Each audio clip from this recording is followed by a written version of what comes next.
once again, Frank Rock, House of Orange Sports Channel. Tennessee Volunteers baseball team keeps on rolling on the midweek games as they beat Western Carolina tonight, 12-4. It's a game that got a little interesting at one point in the game. Tennessee was up 3-0. Western Carolina come back and took a 4-3 lead. Colby Backus hits a home run to tie it up at 4-4, and then Tennessee rolled after that as they rattled off 9 unanswered. No run rule tonight, but got some guys some action. Had a couple tweaks to the lineup tonight I thought was pretty interesting. Kind of saw it a little bit at the end of the Kentucky game on Sunday. Tony Vitello rolled again tonight. I'm curious to see where they go this weekend, as the series is a little earlier this weekend against Missouri, as it'll be Thursday through Saturday. And I'm curious to see who they go with as their starter on Thursday night. I think Beam Friday and then probably Seacrest on Saturday.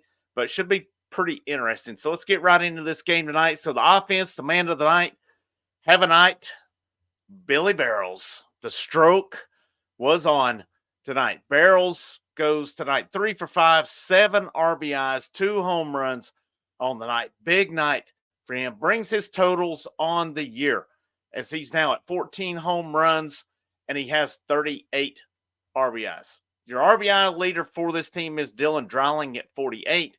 Christian Moore, number 2 at 45. Christian Moore doing it out of the leadoff spot. That leadoff spot that people said earlier in the year he should be in that 3-hole, so he has those opportunities to drive in runs. Well, guess what? He's doing a pretty good job of it in that leadoff hole, too. That's where you want him. Pretty adamant about that from the get-go. I was kind of on the fence with him and Amick. I like to keep tooting my own horn on this one. But Moore was who I kind of settled and went with, as I feel that was the main guy to put up there. That's what they're rolling with now. They're not going to change it at this point. You don't change it. You want Christian Moore leading off. So looking at that offense again tonight, as I sit here just flapping my gums, Moore 1 for 4 with a walk. Tennessee did have 9 strikeouts tonight. That was not really what I like to see out of him. Blake Burke, 2 for 4 with a walk. Amick, of course, 3 for 5, 7 RBIs, 2 home runs. Kavaris Tears, 1 for 3, 3 RBIs. He had a home run and a walk tonight. Dylan Dreiling, 0 for 4 with a strikeout. Dean Curley, 0 for 3 with an RBI and a strikeout. Reese Chapman, 2 for 3. He had a hit by pitch. Colby Backus was in the lineup tonight, 1 for 4 with a home run. Cannon Peebles, 1 for 3. He had a double. He did strike out twice, both of them looking as well. And then there were plenty of guys who got in off the bench tonight. So in Tennessee's lineup, you're looking at the current lineup tonight. Every dude in it. Peebles is at 235, but Backus is hitting 450. Curious to see if they go with that this weekend. Reese Chapman, 345.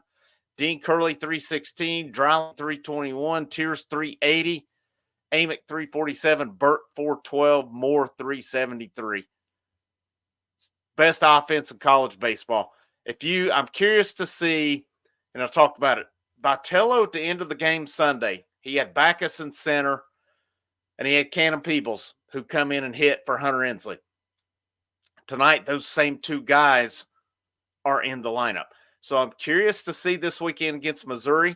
Do they go with the same thing, or are we back to Cal start catching and probably Hunter Ensley in center? That would be my guess on it.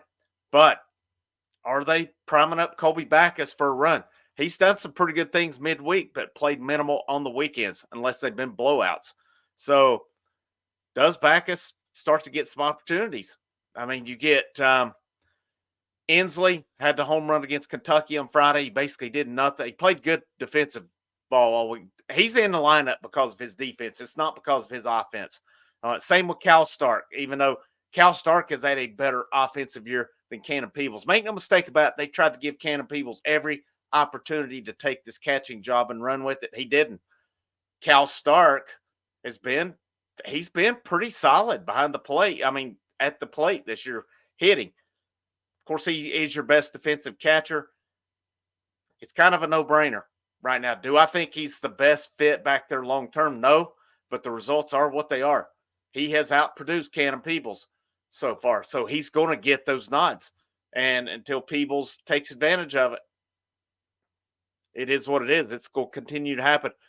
You have 2 strike threes looking, you're not making a good case for yourself either.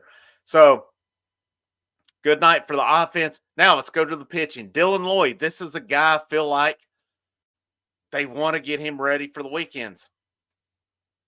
Started him tonight, 3 innings, 3 earned runs, 3 runs, 3 earned, 1 hit, 2 strikeouts. Here's what keeps holding Dylan Lloyd back: 2 walks. 2 walks got him in trouble tonight. Brady Robertson come in and in his, let's see, he didn't even register an inning. He come in and he was jerked for Banky. Banky come in. He did go 2 innings, no runs. I think he did give up some of the inherited runs. Gave up a hit. He had 3 strikeouts and 2 innings. Banky did get the win tonight.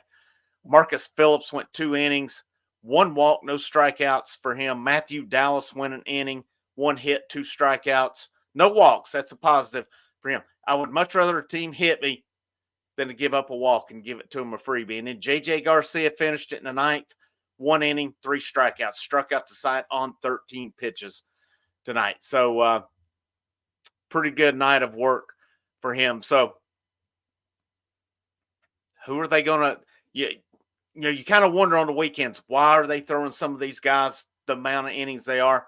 I think it's pretty obvious they still don't trust some of these guys like Lloyd in Dallas and probably even Marcus Phillips, even though he come in and got the save Sunday. I don't think they had much choice the way Kirby Connell was getting hit. But based on Tony Vitello's post-game interviews, Kirby Connell did what they wanted, and he ate up a bunch of innings on Sunday. And then Phillips come in and got that fly out to right to end it. So, do they go with Stamos Thursday night against Missouri starting? I have my doubts on it, but I don't know. Do they go back to Causey? I mean, Causey basically the last 2 Fridays, he's come in pretty quick, and he's pitched good baseball. He was a tough luck loser on Friday. Didn't deserve to lose that game. He pitched well enough to win that game. Nate Snead didn't have it. Nate Snead needs to bring it. If you're playing this Missouri team this weekend, I honestly think this is a series you need to sweep. It is the SEC, though. Any series win is a series win at home. You got to remember what happened when you went to Missouri last year. They blew them out of the building last year. Made 3 pitchers in Dolander, Beam, and Chase Burns look pretty bad last year. On a very, very cold weekend, Missouri handed Tennessee's asses to them. If you're Tennessee, you won't return the favor this year. I mean, that's the bottom line. You've got a good opportunity. Should be good weather this weekend in Knoxville. You're in that race. You made things happen with Kentucky. Kentucky's schedule. Kentucky's at South Carolina this weekend. Should be a tough series for them. You know, Kentucky's got Arkansas, Florida, and Vanderbilt. That is not an easy schedule the rest of the way. This is a weekend for Tennessee to get some ground on Kentucky. So we'll see where it goes in the grand scheme. Then, of course, if you're SEC tournament, if I'm Tony Vitello, I go in and throw guys that you're throwing midweek, unless you just want to get a little bit of work out of some. That tournament ain't worth it. It is not worth it. We've seen it the last, 3 years. The team that's won it's gotten bounced in the regionals. Arkansas, Tennessee, Vanderbilt in those respective years. It's not worth it. So take care of business these next 4 weeks and then let it all fall in where it goes. But just dropped a basketball video or released a basketball video not too long ago. Actually, just kind of updating a portal visitor and an update on targets. There's not a lot out there right now. Hasn't been any Lady Vols news. I found nothing since Alyssa Latham committed. I found nothing on there. There was a potential visitor, and then she committed to Kansas State. So that one kind of went pretty quick. Poindexter, I think, was her name. And then, just waiting on Spearman from Miami. I think something could go there at any time. And then you got to think your staff's working hard to get more visitors in. But I'll keep you updated on all this stuff. And I keep saying I'm going to hit football more. There's just not the time for me to hit football based on what I'm focused on. It is coming, though. I've still got to get to finish my spring recaps. I mean, I've missed recruiting news, roster news, and stuff. Hopefully I can work all that in here at some point. It's kind of hard to keep up with one man covering 4. But, make sure you like this thing, that you share it, you subscribe. And if you're feeling good, you like your comment, thanks to you all. Thanks to your support. This thing is eligible for super chats and super thanks. I'm not getting on here begging for money. Don't get me wrong. But if you like your content, you want to say a thanks, it's always welcome there as well. If not, no big deal as well. I get it. I totally get it. But, thank you for your support. Thank you for helping grow this thing. You guys rule. Frank Rock, House of Orange Sports Channel. Have a great rest of your evening. Have a good Wednesday. Last but certainly not least, go Vols.